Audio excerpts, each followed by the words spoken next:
आज हम ऐसी हस्ती से आपको रूबरू करवाएंगे जो फिल्मी कलाकार का हो या गायक के कार फनकार का हो या कोई भी बॉम्बे के धनी सेठ का हो, उनको चाय पिलाकर एक लेखक बने हैं हमारे प्राणशंकर जी, जो सागवाड़ा के पास सागवाड़ा पंचायत समिति के अंतर्गत एक गलियाकोट आता है। गलियाकोट पंचायत समिति में छोटा दीवड़ा, उस छोटा दीवड़ा में जन्मे किसान के बेटे हमारे बीच है, जिनसे हम आपको रूबरू करवाएंगे, जिन्होंने अपने जीवन का पूरा समय जरूरतमंदों को दिया, धर्म प्रेमियों को दिया।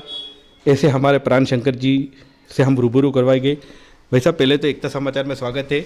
आपके जीवन के पहले आपका परिचय बताइए, आप कहाँ के निवासी हो? धन्यवाद राजू भाई, मैं आपका हमारे यहाँ पधारने पर बहुत बहुत साधुवाद अर्पित करता हूँ, बहुत स्वागत करता हूँ। मैं आपका बहुत बहुत आभारी हूँ। आपके माध्यम से मुझे रूबरू होने का लोगों के समक्ष मौका दिया आपने, उसके लिए बहुत बहुत धन्यवाद देता हूँ। मेरा नाम जोशी प्राणशंकर दीवड़ा छोटा है और मैं 72 साल की उम्र मेरी अभी रनिंग है। मैंने अपने जीवन में जो संघर्ष किया है, मुझे पढ़ने की बहुत तमन्ना थी, मैं बहुत आगे की पढ़ाई करना चाहता था, मैं ग्रेजुएशन करना चाहता था, पोस्ट ग्रेजुएशन होना चाहता था, परंतु परिस्थितियां विपरीत होने के कारण मैं वो नहीं कर पाया। भाग्य कहो या जो भी कहो, फिर भी परमात्मा ने मुझे जिस हाल में रखा उसमें मैंने खुश रहकर, फिर भी मेरे अंदर जो ईश्वर ने प्रतिभा दी थी, मैंने लेखनी के रूप में उसको मैंने अनवरत चालू रखा। 1980 से लगातार मुंबई के नवभारत टाइम्स, जनसत्ता, निर्भय प्रतीक, जन्मभूमि, ब्लेड्स, कई समाचार पत्रों में मेरे लेख और मेरे विचार जो सामाजिक रूप से और कई प्रकार से हैं, वो मैंने संकलन पूरा किया हुआ है, जो जिसका राजू भाई ने अवलोकन किया है और मैंने उनको बताया भी है। और आज भी मैं अपने स्वावलंबन की जीवन जी रहा हूँ। प्राणशंकर जी ने लेखनी के जरिए काफ़ी महापुरुषों के जीवन के ऊपर इन्होंने उनकी जीवन काल लिखे, एसटीडी लिखी, और अब भारत के प्रधानमंत्री मोदी जी के ऊपर भी एक लेख लिख रहे, किताब बना रहे हैं। और वो किताब एकता समाचार के माध्यम से इनका कहना है कि मोदी जी तक पहुंचाएंगे। ये विचार कैसे आया आपको कि मैं मोदी जी के ऊपर, जीवन के ऊपर कोई चीज़ में लिखूं?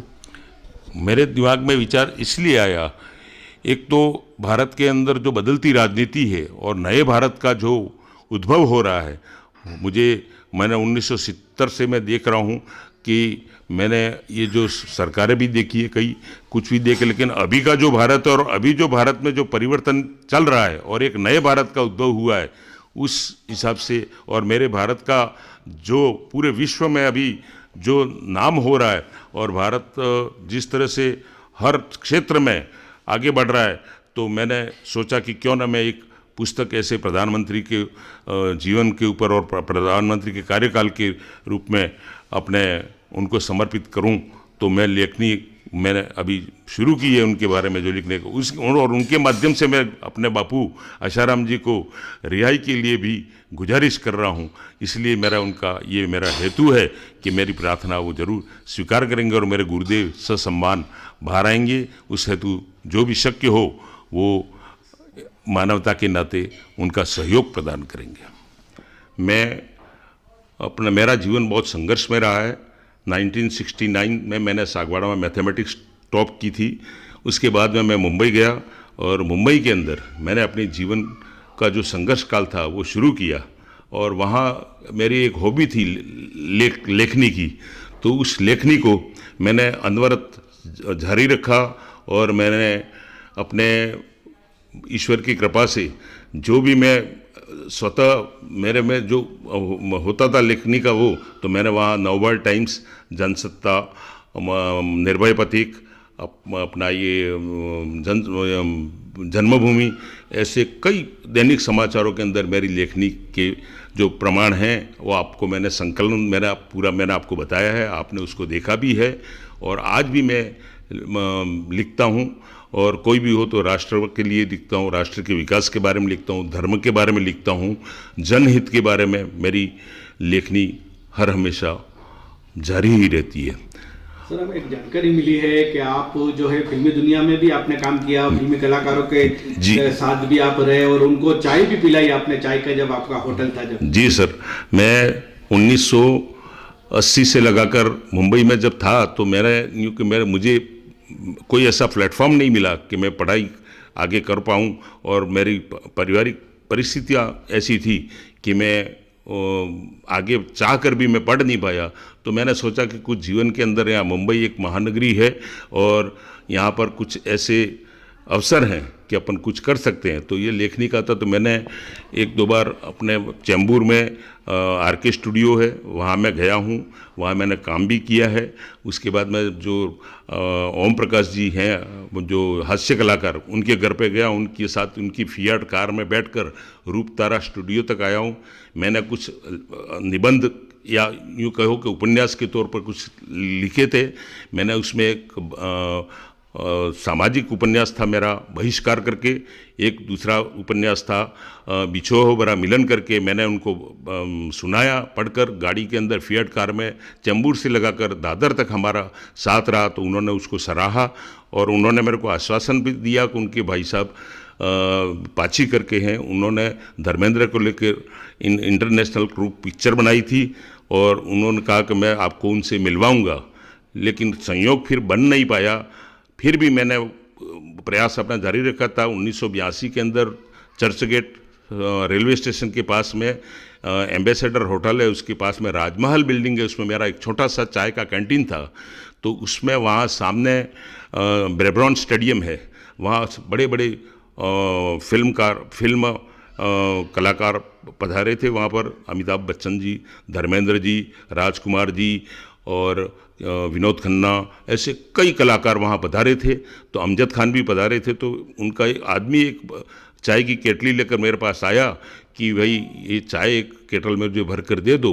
तो मैंने वो चाय उनको भर के दी और साथ में कहा कि भाई किसके लिए ले जा रहे हो? तो बोले हम अमजद खान साहब और दूसरे कलाकार हैं उनके लिए ले जा रहे हैं आपको, चलो मैं वहाँ मिलवाता हूँ उनसे। और मेरे सौभाग्य रहा कि मेरा उनका मिलना भी हुआ। अमिताभ बच्चन की जो उनकी रियलिटी, जो एक्शन का वो है, वो मैंने वहाँ पर देखी। होप 89 करके वो जो प्रोग्राम था वो था उस समय में। तो मेरा सौभाग्य था कि मुझे वो मौका मिला। जितेंद्र जी से मिला हूँ मैं, धर्मेंद्र जी से, कई एक्टरों से मेरी मुलाकात हुई है। जितेंद्र जी से प्रसाद चंबर के अंदर, जहाँ मैं कैंटीन में कार्यरत था और मैनेजर था वहाँ पर, तो वहाँ पर उनके ऑफिस में मैं गया, उनसे मिला भी हूँ। शशि कपूर जी से लिफ्ट में मुलाकात हुई और मेरी उनसे अच्छी बात हुई। उनके होम्योपैथिक डॉक्टर थे वहाँ पर 13वें माले पर, तो वहाँ पर वो अपनी पत्नी के इलाज के लिए पधारे थे और मेरी अच्छी बातचीत भी हुई। मैंने फिल्म में कई तरह से बहुत तरह प्रयास किए, लेकिन कहते हैं कि भाग्य के आगे सबको झुकना पड़ता है। परिस्थितियाँ ऐसी विपरीत थी कि मैं चाह कर भी उस लाइन में भी मैं आगे जा नहीं पाया, लेकिन लेखनी मेरी अनवरत चालू रही। कई प्रकार के लेख मैंने लिखे जो 1980 से लगाकर 2010 से और अभी भी चालू हैं। जो और वो लेखनी मेरे राजू भाई ने खुद वो मेरे संकलन को देखा, आज भी मेरे पास विद्यमान है। और आज मेरी 72 साल की उम्र में भी मैं घर पर बैठा नहीं हूँ, बिल्कुल स्वावलंबन तरीके से, मैं स्वावलंबिता के आधार पर आज भी मैं कार्यरत हूँ। आप आज भी लिखते हो? बिल्कुल, मैं जमाना आ गया, आज सभी टाइप करते हैं, मगर आप बिल्कुल मैं अक्षरों से लिखते हो सब? बिल्कुल सब लिखो। ये देखो, ये मेरी लेखनी है, ये मैं बिल्कुल लिखता हूँ और फिर मैं पत्रिकाओं में भी देता हूँ। और ये बॉम्बे में भी मेरे नवभारत टाइम, जनसत्ता वगैरह में सब जो संकलन है वो मैंने आपको बताया भी है और आज भी मेरे पास है सब। सर, एक और जानकारी मिली हमें कि आप फनकार, जो गायककार होते हैं, उनसे भी आप बिल्कुल। मोहम्मद रफ़ी साहब का मैं बहुत अच्छा फ़ैन हूँ, और मोहम्मद रफ़ी साहब की गायकी जो दुनिया के अंदर कोई विश्व में कोई ऐसा कलाकार पैदा नहीं होगा जो मोहम्मद रफ़ी जैसा कोई गायक पैदा हो। आज हमारे बीच में रफ़ी साहब नहीं है, लेकिन वो आवाज़ के ज़रिए और अपनी जो शोहरत और जो उन्होंने जो उनकी जो एक व्यक्तित्व था, महान व्यक्ति थे, उनको मैंने देखा भी है, नज़दीक से सुना भी है। उनकी गायकी का मैं बहुत बहुत फ़ैन हूँ उनका, और मुझे उनकी गायकी का बहुत आनंद आता है, और मैं अकेले में भी वो अपने गाने गुनगुनाता हूँ। अकेले में कौन सा गाना? अकेले में मैं बहुत से गाने गाता हूँ, और इस तौर पे अगर मैं देखूँ तो आपकी मैं एक दो गानों की चंद लाइनें आपको सुनाऊंगा, ज़रूर सुनूंगा। अकेले हैं चले आओ जहाँ हो, कहाँ आवाज़ दे हम तुम कहाँ हो, अकेले हैं चले आओ। उसके बाद में उन्होंने ये झिलमिल सितारों का आंगन जो गाया था, बड़ा आनंद आता है। झिलमिल सितारों का आंगन होगा, रिमझिम बरसता सावन होगा, रिमझिम सितारों का आंगन होगा, झिलमिल बरसता सावन होगा। मैं आपके चैनल एकता समाचार के माध्यम से हमारे लोक लाडले प्रधानमंत्री जी श्रीमान मोदी जी के बारे में भी कुछ कहूँगा कि ऐसा विश्व के पटल पर ऐसा नेता अभी आप नहीं है जो इतना विश्व में हमारे देश का नाम बिल्कुल रोशन किया है उन्होंने, और कई प्रकार से देश के जो विकास की नीति पर भारत को आगे बढ़ाया है और निरंतर बढ़ रहा है, उसमें कोई दो राय नहीं है।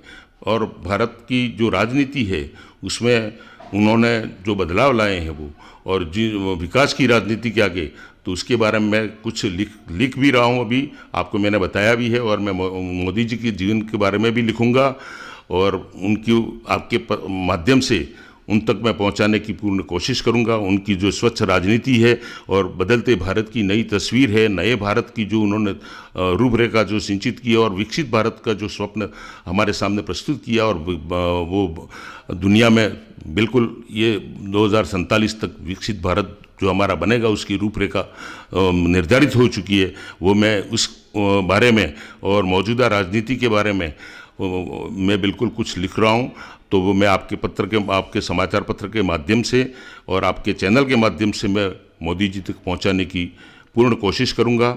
साथ ही मोदी जी हमारे राष्ट्र के लोकलाड़ी के नेता हैं और विश्व के लोकलाड़ी नेता हैं। उनको मैं थोड़ी गुजारिश करूंगा कि मेरे सदगुरुदेव संत श्री आशाराम जी बापू जी